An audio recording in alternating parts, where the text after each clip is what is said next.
So, apa yang akan terjadi kalau seseorang tu tak dirawat, tak mendapatkan rawatan yang sepatutnya bila dia ni ada PCOS?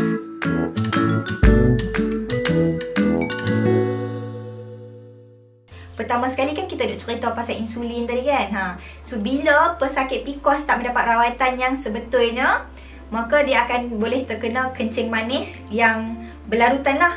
Sebab kadang-kadang kencing manis dia masa mengandung. So, kita panggil, Allah, aku ni kan dah 10 bulan tinggal farmasi. Aku punya otak farmasi pun dah tinggal sekali sama. Dah lupa dah. Gestational diabetes mellitus. Aku lupa. So maksudnya kalau kadang-kadang PCOS ni dia masa dia mengandung je dia kena diabetes. Tapi kalau tak dirawat boleh sampai lifetime. Kalau teruk sangat lagi kena potong kaki. Kita tak maulah benda tu. So kesan sampingan long term kalau kita tak mendapat rawatan adalah boleh kena kencing manis, boleh kena darah tinggi, boleh kena kanser rahim. Pasal apa? Hampa jangan duk pergi panggil kawan hampa yang nama Rahim tu pula. Kanser rahim ni sebab bila seseorang ni haid dia tak teratur. Okay, imagine 1 tahun tak period. So dinding rahim akan menebal. So ingat tak? Kita belajar dulu badan kita, rahim kita mempersiapkan diri mereka dengan penebalan dinding supaya kalau ada penempelan persenyawaan dia boleh menempel dan boleh membesar jadi baby lah. Tapi bila tak ada penempelan, tak ada persenyawaan terjadi, dinding rahim tu sepatutnya luruh dan jadi period kita. Masalahnya bila tak period, bila tak luruh, dinding rahim tu makin lama makin tebal, makin lama makin tebal. Itu yang akan menyebabkan kanser rahim lah. So apa yang kita nak buat kalau benda ni jadi? Sebab tu kalau ada PCOS, pergi jumpa doktor untuk dapatkan rawatan. Boleh sembang-sembang dengan doktor apa yang kita nak treat ni. Apa yang kita nak treat ni. Okay? Kalau tak silap kalau tak silap memang betul lah. Untuk melindungi rahim, boleh try pil progesterone. Tapi janganlah pakai pil beli saja. So dapatkan rawatan, jumpa doktor, discuss dengan doktor so that kita dapat like consultation one-on-one based on your personal problem. Tu yang I selalu bising tu. I dah duduk popek. Jangan tanya I kalau apa ada masalah.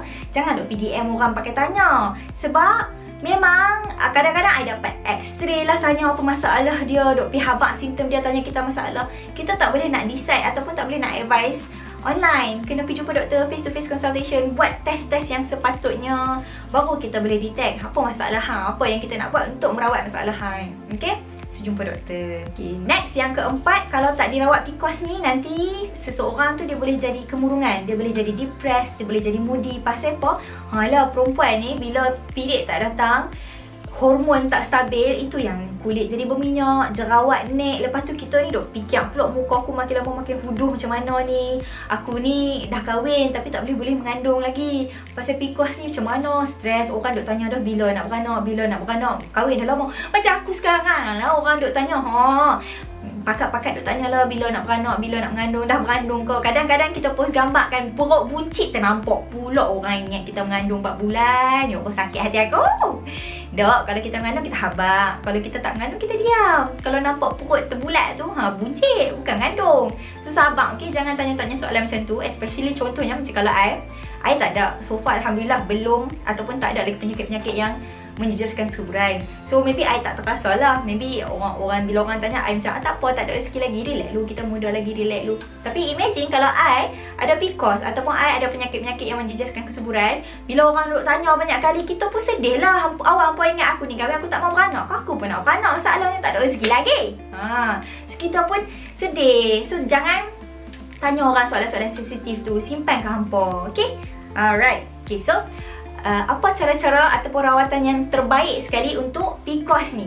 Okay, PCOS ni sebenarnya tak ada penawar yang spesifik untuk penyakit PCOS. Kita tak sebut penyakit lah. Untuk Polycystic Ovarian Syndrome, tak ada penawar yang spesifik sebab dia punya rawatan adalah berdasarkan simptom-simptom. So kalau kita ada rawat, doktor akan bagi ubat-ubat untuk rawat. Kalau kita ada masalah blood sugar level sebab insulin tadi kan, gula tinggi dalam badan, so doktor akan bagi ubat macam metformin. Doktor akan bagi cucuk insulin untuk mengawal paras gula dalam badan.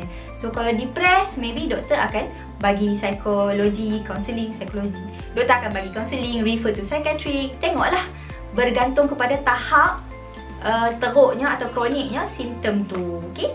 Dan ubat-ubat ini adalah untuk mengurangkan simptom-simptom dan mencegah komplikasi-komplikasi yang lebih teruk later on, yang macam I duk habaq tadi lah, komplikasi kalau tak mendapatkan rawatan awal untuk PCOS ni.